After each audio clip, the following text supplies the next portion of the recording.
Indian film industry के mister perfectionist Aamir Khan अक्सर तनाज़ात की वजह से शह सुर्खियों में रहते हैं। उनके फिल्मी करियर में अब तक 6 ऐसे तनाज़ात बने जिन्होंने आमिर खान की नाक में दम कर दिया था। असल में शाहरुख खान मेरे कुत्ते का नाम है।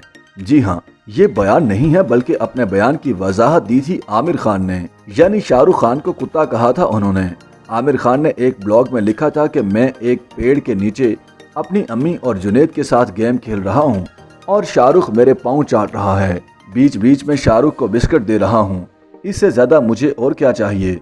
जब इस ब्लॉग पर शोर मचा तो आमिर खान ने माजरत करने की बजाय ये मौक़िफ़ अपना लिया कि शाहरुख तो मेरे कुत्ते का नाम है, लेकिन बिलाखिर उनको अपनी इस हरकत पर माफ़ी भी मांगना पड़ी थी। एक ज़माने में आमिर खान पर इल्ज़ाम लगना शुरू हो गया था कि उनके एक ब्रिटिश जर्नलिस्ट जेसिका हाइंड्स के साथ नाजायज़ ताल्लुकात हैं।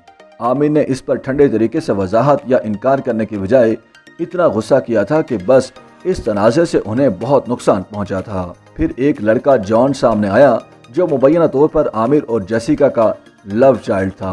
बहरहाल कुछ अर्से बाद ये तनाज़ा ख़त्म हो गया और आमिर खान की जान छूट गई। आपने मेला फिल्म तो देखी ही होगी। इसमें आमिर खान के साथ जो दूसरा हीरो था वो आमिर का सगा भाई फैसल खान था, जिसने एक ज़माने में इल्ज़ाम लगाया था कि आमिर ने उन्हें अगवा करवा लिया था, लेकिन बाद में दोनों भाइयों की सुलह हो गई थी। सन 2014 में आमिर खान तब एक तनाज़े में फंस गए जब उनकी फिल्म पीके रिलीज हुई तो मुल्क भर में उसके खिलाफ मुजाहरे शुरू हो गए और इस पर पाबंदी की डिमांड जोर पकड़ गई। हद तो यह है कि सियासी सर्कल्स में भी पीके और आमिर खान के खिलाफ आवाज़ उठाई गई। इसकी 2 वजूहात थीं। एक तो आमिर खान का इस फिल्म में नंगी तस्वीर उतरवाना और दूसरा मुख्तलिफ मज़ाहिब खासकर हिंदू मज़हब पर तनकीद करना और उनके देवी देवताओं का मजाक उड़ाना और बुरा भला कहना। इससे पहले सन 2002 में एनडीटीवी को दिए गए एक इंटरव्यू में आमिर खान ने गुजरात फसादात का जिम्मेदार नरेंद्र मोदी को करार दे दिया था।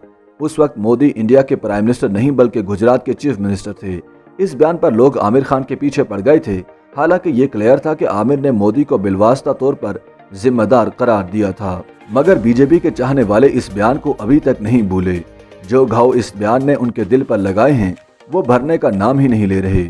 इसलिए तो जब भी उन लोगों को मौका मिलता है वो बोलना शुरू हो जाते हैं आमिर खान के खिलाफ। अब आखिर में बात उस तनाज़े की करते हैं जिसकी वजह से इंडिया में आजकल बाइकाट लाल सिंह चड्ढा ट्रेंड चला आ रहा है।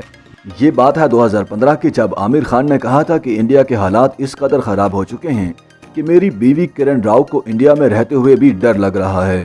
आमिर खान ने बताया था कि किरण ने उनसे पूछा है कि क्या अब हम इंडिया से चले ना जाएं। आमिर के इस बयान पर ऐसा तूफान उठा था कि बस। लेकिन अब आमिर खान की फिल्म लाल सिंह चड्ढा रिलीज होने से पहले उनके इस पुराने बयान को इशू बनाकर बाइकाट की मुहिम चलाई जा रही है।